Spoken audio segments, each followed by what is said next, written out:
India Muslim personal law board के हुक्म पर हमने ये काला पट्टा बांधा है उस वक्फ बिल के खिलाफ। चंद्रबाबू नायडू, नीतीश कुमार, चिराग पासवान और जयंत चौधरी, याद रखो, हम कभी भी तुम्हारी इस चीज को माफ नहीं करेंगे। तुम हमारी शरीयत पर हमला जो करने की इजाजत बीजेपी को दे रहे हो, अगर ये चार बोल दे कि बिल नहीं लाना चाहिए तो बिल नहीं आएगा। जब अगर कोई मंदिर की प्रॉपर्टी पर 12 साल से भी काबिज है, सिखों की गुरुद्वारा की जमीन पर अगर कोई 12 साल से काबिज है, ईसाइयों के गिरजाघर की जमीन पर कोई 12 साल से काबिज है, तो वो मालिक नहीं बनता। मेरे अल्लाह के नाम पर दी हुई जमीन पर अगर कोई 12 साल से काबिज है तो मोदी कह रहे हैं कि अल्लाह मालिक नहीं होगा, वो काबिज मालिक हो जाएगा। कलेक्टर अपने सियासी आकाओं को खुश करने के लिए लिख देगा this is not a waqf property.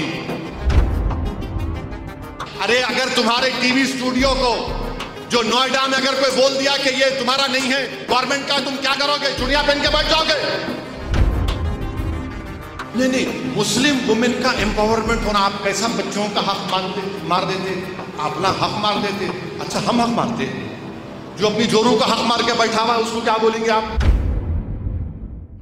और इसलिए भी दुआ करिए कि हमारे वतन अजीज में जो हुकूमत एक काला कानून बनाने जा रही है, वक्फ का कानून के खिलाफ all India Muslim personal law board के हुक्म पर हमने ये काला पट्टा बांधा है उस वक्फ बिल के खिलाफ। नरेंद्र मोदी इस वक्फ बिल के जरिए हमारे सीनों पर गोली चला रहे हैं, हमारे सीने पर गोली चला रहे हैं, हमारे ईमान पर गोली चला रहे हैं, हमारे मस्जिदों पर गोली चला रहे हैं, हमारे दरगाहों और खानकाहों पर गोली चला रहे हैं। आप बताओ, जब हमारे हिंदू धर्म के मंदिरों में सिर्फ हिंदू मेंबर बन सकता है, तो फिर वक्फ बोर्ड में एक गैर मुस्लिम कैसे बन सकता है? बताइए आप। जब गुरुद्वारा सिखों में खाली सिख मेंबर बन सकता है, तो कैसे यहां पर एक गैर मुस्लिम को मेंबर बनाएंगे? जब अगर कोई मंदिर की प्रॉपर्टी पर 12 साल से भी काबिज है, सिखों की गुरुद्वारा की जमीन पर अगर कोई 12 साल से काबिज है, ईसाइयों के गिरजाघर की जमीन पर कोई 12 साल से काबिज है, तो वो मालिक नहीं बनता। मेरे अल्लाह के नाम पर दी हुई जमीन पर अगर कोई 12 साल से काबिज है तो मोदी कह रहे हैं कि अल्लाह मालिक नहीं होगा, वो काबिज मालिक हो जाएगा। आप बताइए कौन सा इंसाफ है ये? कलेक्टर को पावर क्यों दे रहे हैं? इसलिए दे रहे हैं कि कलेक्टर के पास कोई जाकर लिख देगा कि ये वजीर अली की वक्फ की प्रॉपर्टी वक्फ नहीं है, तो कलेक्टर अपने सियासी आकाओं को खुश करने के लिए लिख देगा this is not a waqf property. दरगाहों पर जाकर कह देंगे वक्फ की प्रॉपर्टी नहीं है। बल्कि महाराष्ट्र में एक दरगाह है, आज मैं आ रहा था तो महाराष्ट्र में एक दरगाह है, हजरत अहमद चिश्ती रहमतुल्लाह अलैह, हजरत अहमद चिश्ती रहमतुल्लाह अलैह की दरगाह है। 150 साल पुरानी दरगाह है। कितनी पुरानी दरगाह है? 150 साल।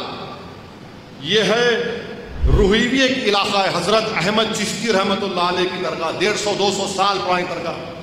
वहां पर ये संघ परिवार के लोग कोई छत्रपति शिवाजी के पुतले पर कोई कालिक डाल दिया, कौन डाला नहीं मालूम, दरगाह शरीफ में घुसकर गुंबद से उसके झंडे को निकालकर अपना झंडा लगा दिया और बोल रहे हैं कि यहां पर क्या है, वो असल देव महाराज की मंदिर थी।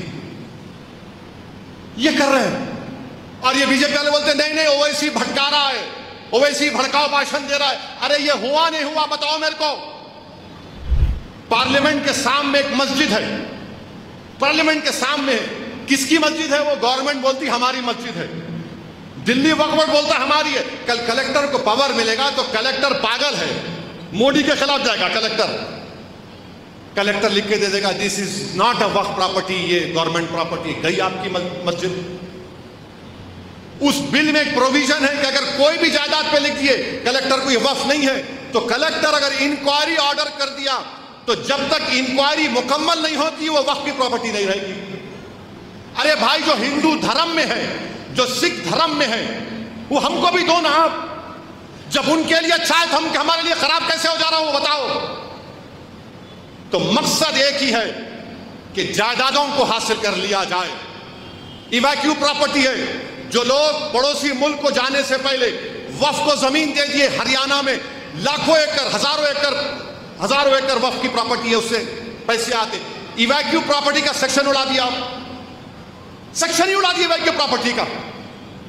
बताओ फिर कौन सा आप काम करने जा रहे हैं? आपकी नीयत एक ही है कि मुसलमानों से उनकी जायदादों को छीन लिया जाए। यह इनका हिंदुत्व का एजेंडा है कि हम अपनी शरीयत पे ना चल सके, अपने मजहब पे ना चल सके। हम हुकूमत से कह रहे हैं कि आप आइन के खिलाफ एक कानून बनाना चाहते हैं जो आर्टिकल 14, 15, 26, 29 का वायलेशन है। हमारा कल्चर का हिस्सा है वक्फ, आप कैसे हमसे छीनेंगे? तो यह बीजेपी की हुकूमत करना चाहती है। और सुनने में आ रहा है कि शायद पहली या दूसरी तारीख को बिल लाया जाएगा। यह ऐसा काला कानून है जिससे हमारी वक्फ की जायदादें खत्म हो जाएंगी। मुझे मालूम है कि मेरी तकरीर के बाद आज सब लोग चीखा मारेंगे, फिर से असद ओवैसी ने यह कह दिया, वो कह दिया। अरे अगर तुम्हारे टीवी स्टूडियो को जो नोएडा में अगर कोई बोल दिया कि ये तुम्हारा नहीं है, गवर्नमेंट का, तुम क्या करोगे? चुड़िया पहन के बैठ जाओगे और तुम ये समझ रहे हो कि हम खामोश बैठ जाएंगे? वक्फ एक इबादत है, नमाज की तरह नहीं बल्कि इबादत है। और वक्फ गवर्नमेंट की प्रॉपर्टी नहीं, हमारे बाबा अजदाद की गाढ़े खून की कमाई की प्रॉपर्टी है, गवर्नमेंट की दी हुई नहीं है ये। और चंद्रबाबू नायडू, नीतीश कुमार, चिराग पासवान और जयंत चौधरी, याद रखो, हम कभी भी तुम्हारी इस चीज को माफ नहीं करेंगे। तुम हमारी शरीयत पर हमला जो करने की इजाजत बीजेपी को दे रहे हो, अगर ये चारों बोल दे कि बिल नहीं लाना चाहिए तो बिल नहीं आएगा। मगर तुम बीजेपी को इजाजत दे रहे हो हमारी मस्जिदों को, वक्फ को खत्म करने का, उनकी तायीद करके। चंद्रबाबू नायडू आंध्रा के प्रॉब्लम है, जानते हम, मगर ये कौन सा प्रॉब्लम आप क्रिएट कर रहे हैं? नायडू, आप भूल गए कि आपने गुजरात के राइट्स के वक्त आपने बीजेपी का साथ दिया था, वाजपेयी का। आप 10 साल, मैं बाखबर कर रहा हूं, उस कमेटी का मैं रुकन था। आपको मालूम, उस कमेटी में एक ऐसी तंजीम को बुलाया गया, उस तंजीम के मेंबर्स के ऊपर दहशतगर्दी के मुकदमे, टेररिज्म के मुकदमे, उनको बुलाकर उन्होंने हमारे वक्फ की बात कर रहे हो, उन्होंने बुलाकर हमारे से वक्फ की बात कर रहे थे। उसमें बुलाया गया, बाज हमारे है ना, बाज हमारे बहुत से अब्दुल्ला इब्ने सबा के जानशीन है, बहुत से, उनको बुलाए, वो बुला के बैठ के बोल रहे नहीं ऐसा है, वक्फ ऐसा है, वक्फ खुला है। आए थे 3-4, मैं बोला मैडम ये बताओ, पूरी दुनिया में सबसे पहली यूनिवर्सिटी किसने बनाई थी? आप तो प्रोफेसर है ना, पूरे प्रोफेसर थे वो। चले गए नहीं, वो कैम्ब्रिज, ऑक्सफोर्ड, हार्वर्ड मिला नहीं। आप तो प्रोफेसर है, आपको मालूम होना चाहिए। दुनिया की पहली यूनिवर्सिटी मोरक्को में, एक मुस्लिम खातून फातिमा फिरनी नाम था उसका, उसके बाप की जायदाद में इसको मिला वक्फ, उसने कहा यूनिवर्सिटी बनाती हूं मैं। खामोश हो गए। अच्छा, जब आप ये बच्चे यूनिवर्सिटी में डिग्री लेते देखो, टोपियां फेंकते ऊपर, देखिए आप टोपियां फेंकते, वो टोपियां क्या है मालूम आपको? वो कुरान के रिहाल के शेप में जो फातिमा फिरनी बनाई थी।